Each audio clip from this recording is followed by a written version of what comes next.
By United States federal law, you can't legally put the word bourbon on a bottle of whiskey unless it's spent time inside of a very specific container. A brand new charred container made of white American oak. Not red, not cherry, not any other species of wood to be called bourbon.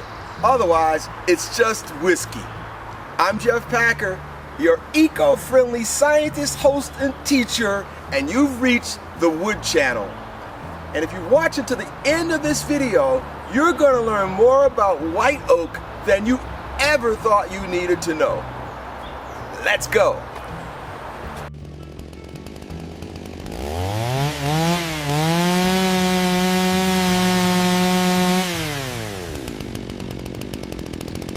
White oak is the secret ingredient that allows you to comply with U.S. federal law when it comes to naming your whiskey bourbon. This single legal constraint anchors a global multi-billion-dollar beverage industry. Every year, millions of barrels are crafted, filled, stored, and sold. But this isn't just a story about a legal loophole or clever marketing. As a woodworker, I look at the law and I see something entirely different. A tribute to the most technologically advanced piece of organic engineering material standing in the American forest, the white oak.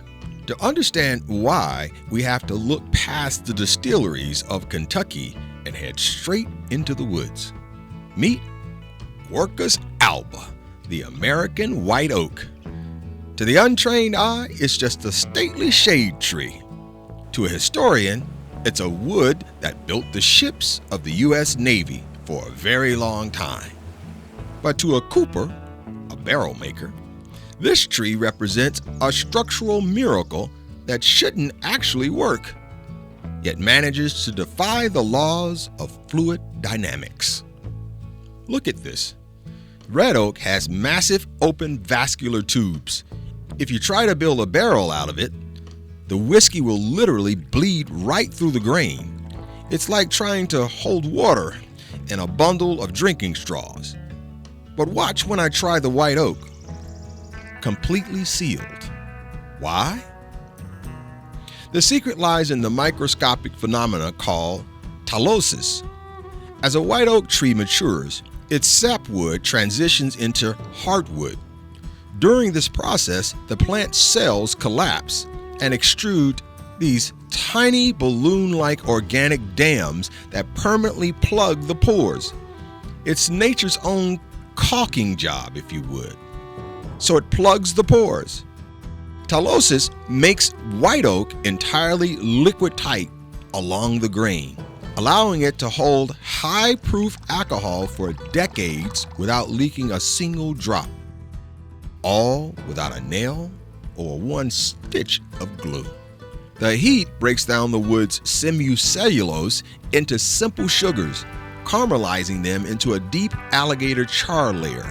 At the same time, it unlocks vanillas, the exact same chemical compound found in vanilla beans, and lignans, which contributes smoky, spicy notes to the bourbon. When clear, raw spirit enters this barrel, it reacts with the charred wood, breathing in and out through the seasons, drawing out 100% of its color and up to 60% of its final flavor directly from the tree.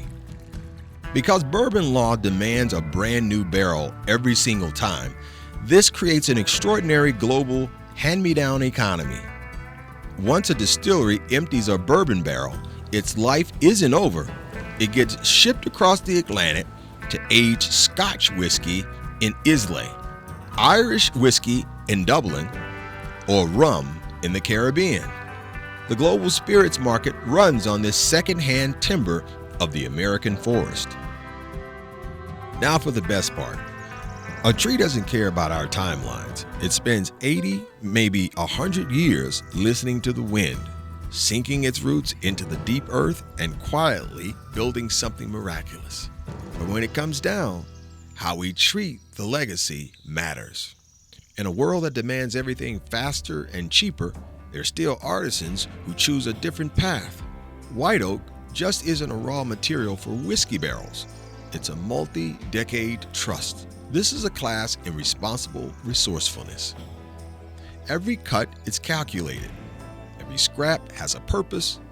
And because a true bourbon barrel isn't built in a day, it begins right here with the selective, sustainable harvest of the perfect specimen. But harvesting responsibly means maximizing every single inch of this tree. Craftsmen utilize a strict quarter sawing technique by cutting the log into quarters and sawing radially from the center outward. This ensures that the wood's growth rings run perpendicular to the barrel's face. This prevents warping, ensures maximum strength, and guarantees zero leakage over years of aging. Green wood is full of harsh, bitter tannins. If you put fresh distillates in a barrel made of unseasoned white oak, it would taste like, well, bitter medicine. That's where resourceful meets old world patience. These staves aren't forced into a commercial kiln. They are stacked in open air and exposed to the elements from anywhere from 18 to 36 months. The rain washes away the bitter compounds. The sun and the fungi break down the complex wood sugars into vanilla and wood caramel. Nature is doing the heavy lifting, completely free of energy-intensive machines, but letting the elements gently cure the wood over many years.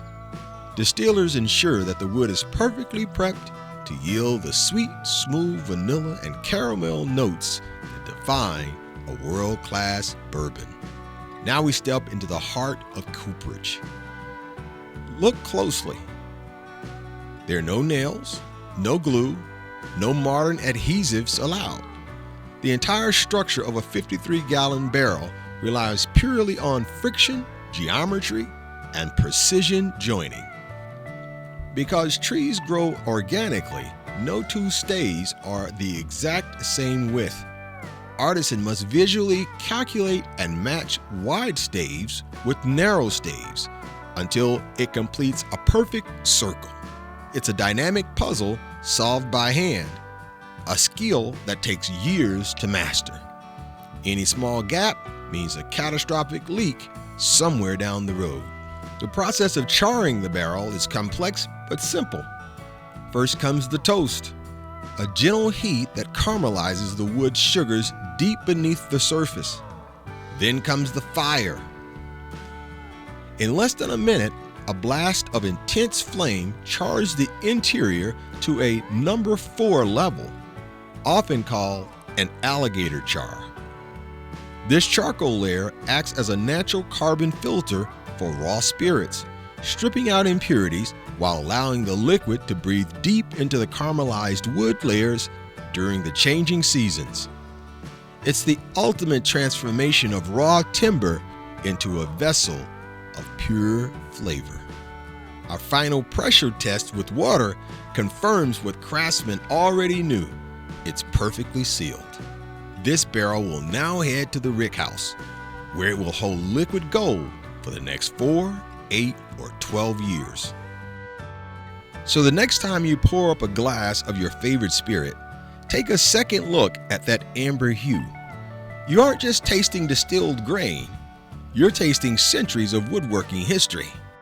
The fierce kiss of a cooper's fire and the silent engineering of the mighty white oak. Did you learn something new in this episode about white oak that you didn't know before? I certainly hope so. Well, to continue the journey, please like and subscribe to the channel. If you have an interest in forestry or woodworking, please visit our website at thewoodchannel.net and find more information on activities and events sponsored by both the channel and our channel sponsor. And please shop our merch store. We got all kinds of online cool stuff on there where you can find all kinds of wood related products for that special person in your life or for yourself. And we're always looking for educational speaking opportunities too. So message us now. Thank you for visiting the Wood Channel. And you know, if it's wood, it's all good. See you next time.